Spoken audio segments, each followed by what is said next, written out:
Bertemu kembali, sejumlah massa berunjuk rasa di seberang Istana Merdeka menyampaikan petisi tolak kenaikan PPN 12% yang sudah ditandatangani 95.000 orang. 3 orang mah mending lapor Mas Wapres, Pak.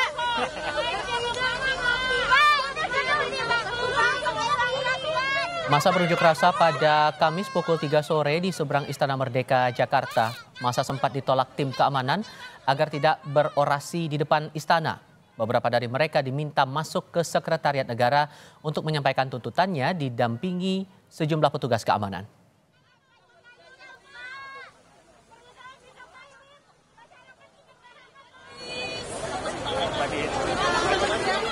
Massa menyampaikan petisi menolak kenaikan PPN 12% yang sudah ditandatangani 95.000 orang di media sosial. Koordinator aksi menyebut ada upaya meredam kenaikan PPN 12% dan dibuat tidak begitu hebat seolah biasa saja. Inisiator petisi ini meminta pemerintah membatalkan kenaikan pajak pertambahan nilai 12%.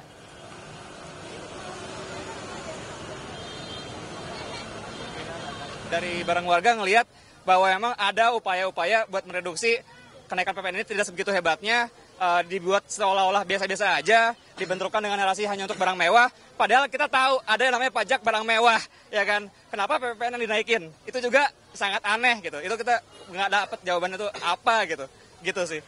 Iya, harus dibatalkan karena dampaknya sangat luas gitu ya. Saya nggak perlu mention satu lagi, udah banyak ahli yang ngomong juga, dan ya harusnya didengarkan ya, harapannya ya, itu doang sih harapannya.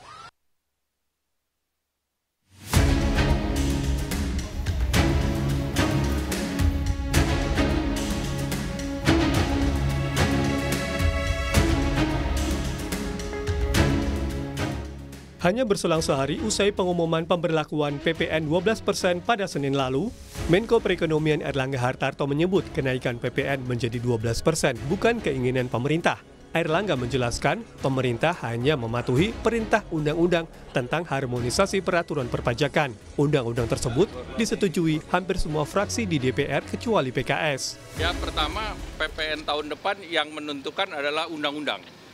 Dan undang-undang itu adalah hampir seluruh fraksi kecuali PKS. Jadi yang menentukan bukan pemerintah. Tetapi pemerintah kemarin sudah mengeluarkan paket insentif untuk memperkuat daya dorong daripada kelas menengah. Dan kemarin banyak insentif diberikan, termasuk misalnya listrik 50% untuk 2.200 VA atau watt ke bawah. Nah, itu penerima manfaatnya itu mendekati 81,4 juta atau 97% dari pelanggan listrik. Tak hanya Airlangga, Menko Bidang Pangan Zulkifli Hasan menyatakan beras premium ataupun medium tidak akan dikenai PPN 12%, sedangkan beras yang dikenai PPN 12% adalah jenis beras khusus. Kemarin kan PPN sudah ditetapkan 12% termasuk untuk beras premium. Pangan nggak ada, beras nggak ada. Nggak ada beras khusus maksudnya, bukan premium, enggak, iya. Ya. Udah, terima kasih ya, jelas. Jadi premium, medium enggak ada 12%. Padahal saat diumumkan Senin 16 Desember lalu soal barang mewah dan jasa yang dikenakan PPN 12%, beras premium merupakan salah satu komoditi. Selain beras premium, makanan impor dengan harga premium misalnya daging sapi, wagyu dan Kobe, kemudian jasa pendidikan premium, jasa pelayanan kesehatan medis premium, sampai pelanggan listrik rumah tangga 3.500 sampai 6.600 volt ampere juga dikenakan PPN 12%. Terkait kenaikan PPN 12%, Direktur Eksekutif Indef menilai kenaikan PPN ini berdampak pada penurunan kelas menengah antara 9 sampai 10 juta orang dan menjadi pemicu multiplier effect. Yang saya khawatirkan ini yang kelas menengah. Beberapa bulan yang lalu kita sudah potret ya, ada penurunan jumlah kelas menengah sekitar 9 sampai 10 juta. Nah, ini berakibat buruk ya, karena dengan demand yang menurun atau volume sales ya, penjualan dari perusahaan itu menurun, maka yang terjadi perusahaan akan melakukan efisiensi. Efisiensi itu bisa berarti layoff tenaga kerja, yang pengangguran yang besar-besaran, atau efisiensi biaya. Itu ya. Kebijakan kenaikan PPN 12% terhadap sejumlah barang tentu disorot publik karena ini berdampak pada peningkatan pengeluaran uang bagi kelompok yang terdampak. Kebijakan ini semakin disorot ketika ada perubahan yang terjadi hanya dalam hitungan hari. Tim Liputan, Kompas TV.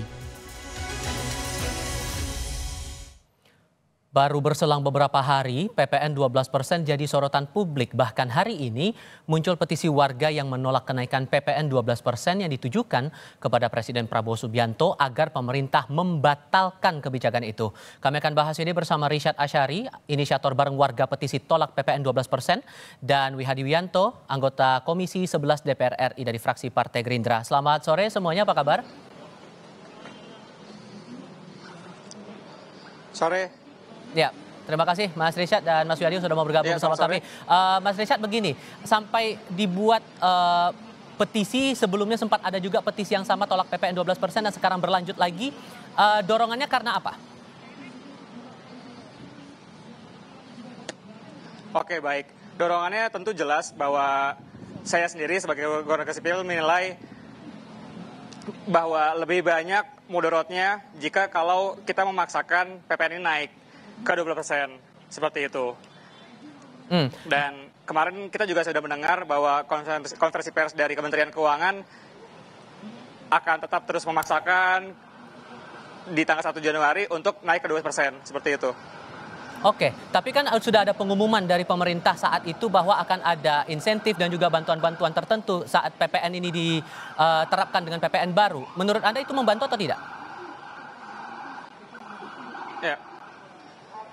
Sangat tidak membantu, jelas, karena yang kita selama ini tahu, bansos dan stimulus itu akan disuntikan ke masyarakat bawah, sedangkan apa yang didapatkan oleh masyarakat kelas menengah. Dan selanjutnya kita tahu ya, kayak kemarin hasil dari konversi pers Kementerian Keuangan, misalkan saya ambil satu contoh aja, minyak, ya kan, hanya minyak dengan merek minyak kita yang tidak naik ke 11%.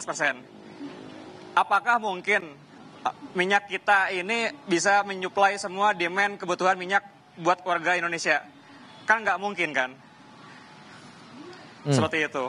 Oke, kalau masalah kategorisasi dari barang mewah, karena kan penekanan waktu itu di awal sebelum pengumuman bahwa yang akan diterapkan PPN baru adalah untuk barang mewah. Menurut Anda itu sudah jelas tidak dengan penjelasan yang dibuat oleh pemerintah waktu itu? Ya. Sangat tidak jelas tentunya, karena kita udah punya yang namanya pajak barang mewah. Lalu kenapa ada embel-embel pajak PPN untuk barang mewah, ya kan? Kenapa nggak PPN BM yang dinaikin? Itu jelas, nggak usah pakai cara-cara yang hebat buat memahami. Ini upaya-upaya pengaburan, sangat jelas gitu. Oke, Mas Wihadi mewakili DPR, kalau melihat aspirasi publik sudah ada petisi, masih ada penolakan, ada demonstrasi. Ini alasannya gimana menangkap itu? Audionya boleh dibuka dulu Mas Wihadi, mohon maaf.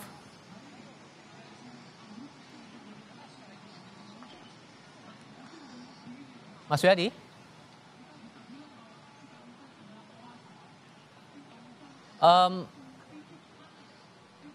Kita akan coba perbaiki komunikasi kami dengan Wihadi Wianto, anggota Komisi 11 DPR RI. Mas Wihadi, boleh speaker Bluetooth-nya mungkin boleh dimatikan dulu biar kita bisa mendengar suara Mas Wihadi dengan jelas ya Mas ya?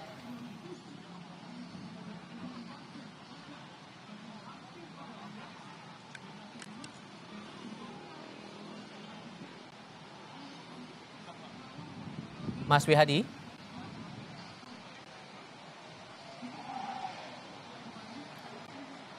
Audio Bluetooth-nya mungkin bisa dinyalakan lagi Mas Wihadi?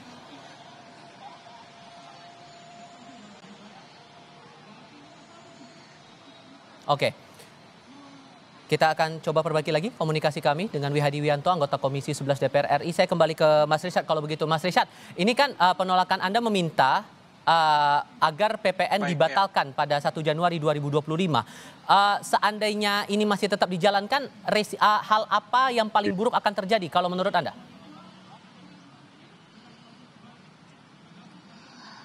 Banyak ya, jelas data udah buka gitu ya, bahwa rata-rata tabungan masyarakat itu udah merosot dari 3 jutaan ke 1,5 juta, ya kan.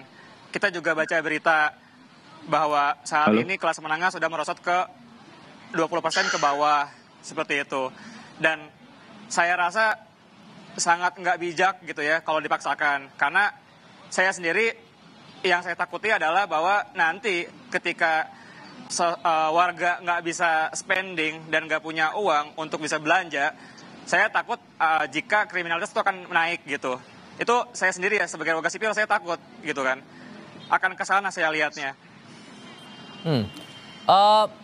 Dan selain dengan oke, kita akan coba kita tes lagi, kita uji lagi untuk komunikasi kami dengan Wihadi Wianto, anggota Komisi 11 DPR RI fraksi Partai Gerindra.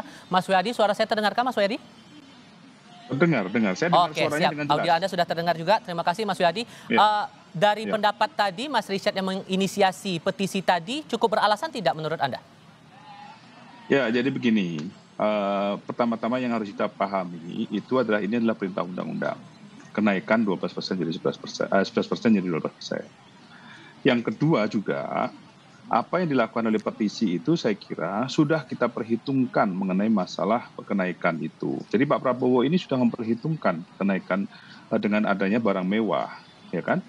Barang mewah yang dimaksud itu adalah memang barang-barang yang dikonsumsi oleh kalangan menengah atas, bukan menengah bawah. Jadi menengah ini kan kita lihat kekhawatiran mengenai masalah tidak adanya kekhawatiran dari kalangan menengah itu sudah kita antisipasi. Makanya kita lihat dengan barang PPNBM. PPNBM ini kalau tadi dikatakan oleh Mas siapa tadi mengenai masalah kenapa mesti Mas Izzat kenapa mengenai masalah PPNBM sudah ada PPNBM dan PPN-nya. Yang perlu disampaikan adalah PPNBM itu yang dinamakan PPNBM itu beda dengan PPN. Dan sekarang ini bagaimana?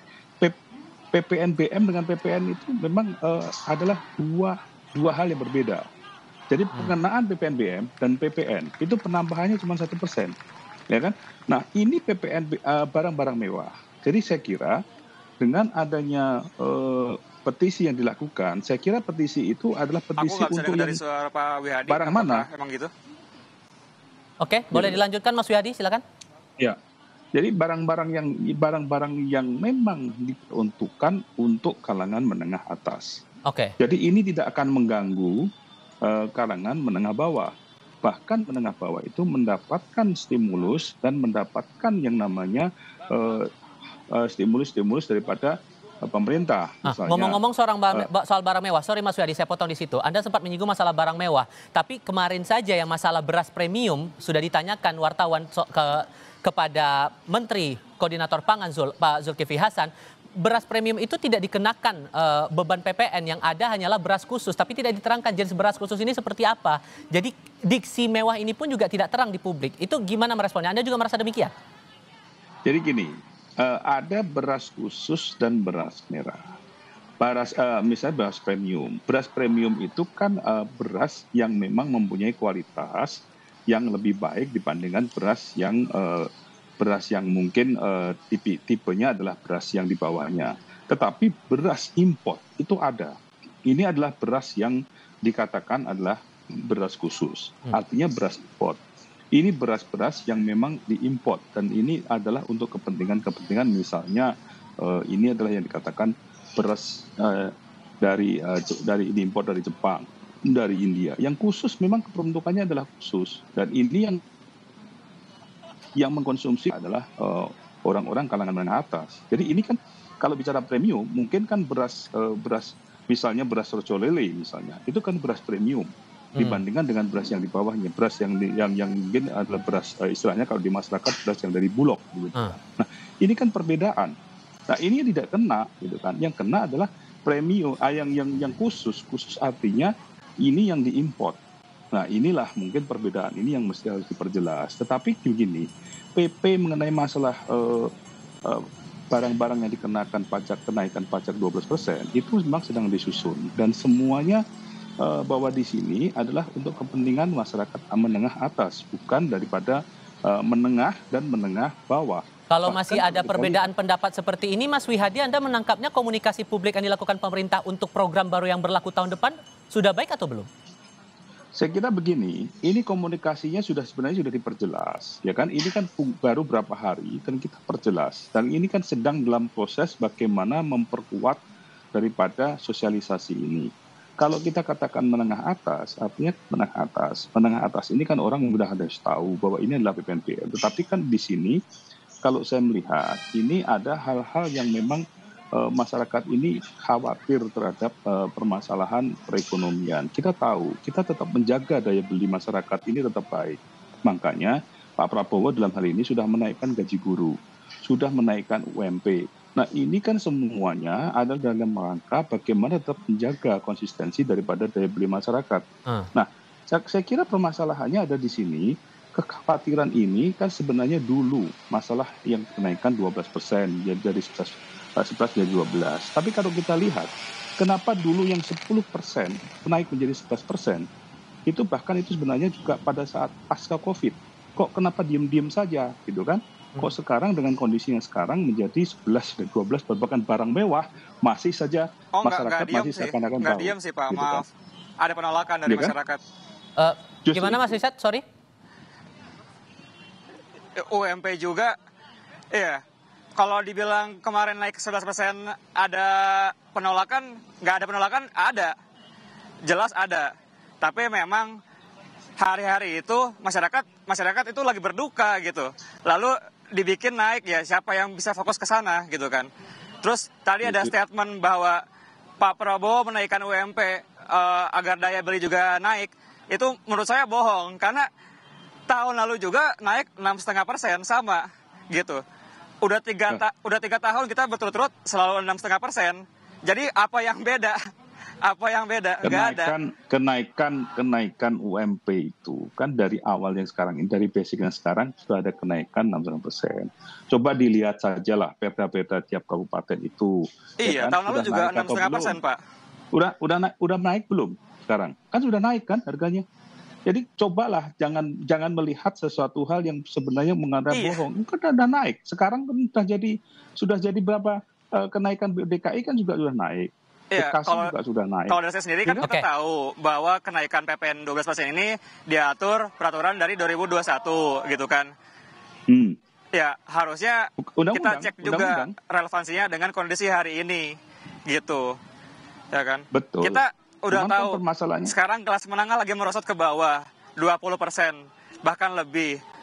Tabungan rakyat itu turun Pak, dari 3,5 juta sekarang ke 1,5 juta, itu habis Pak, segitu Pak.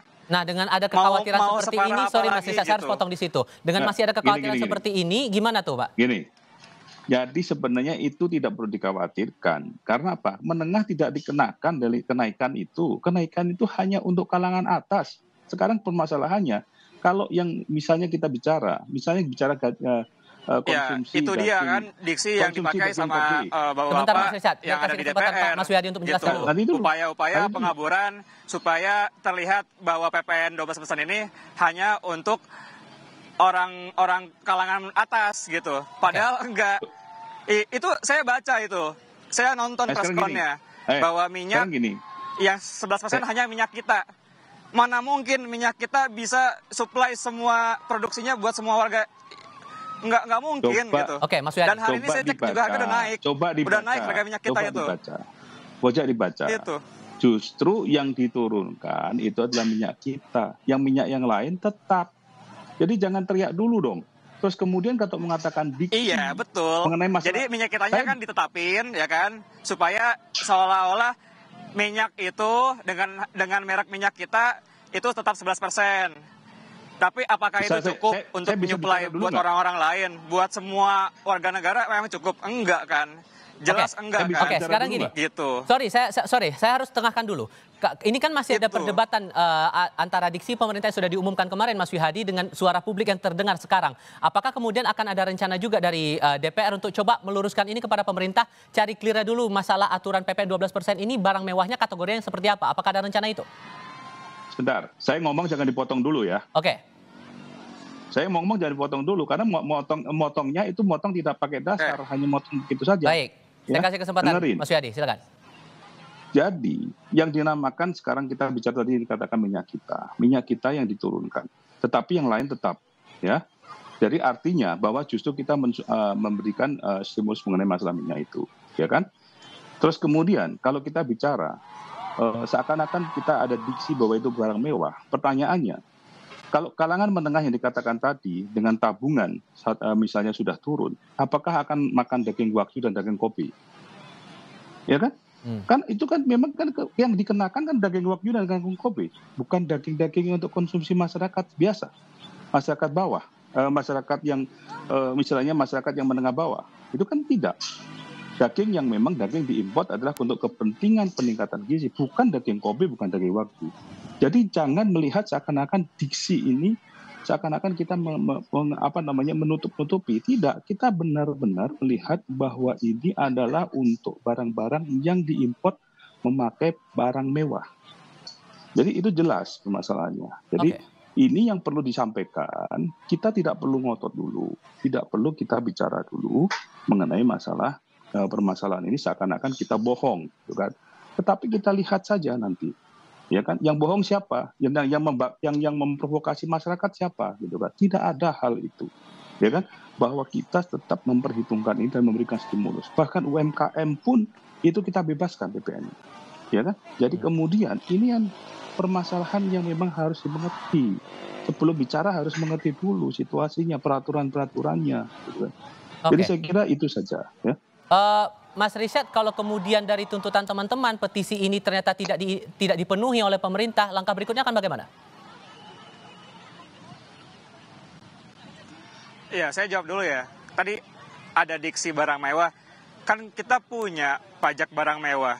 Ya, PPNBM-nya aja yang dinaikin, jangan PPN-nya gitu.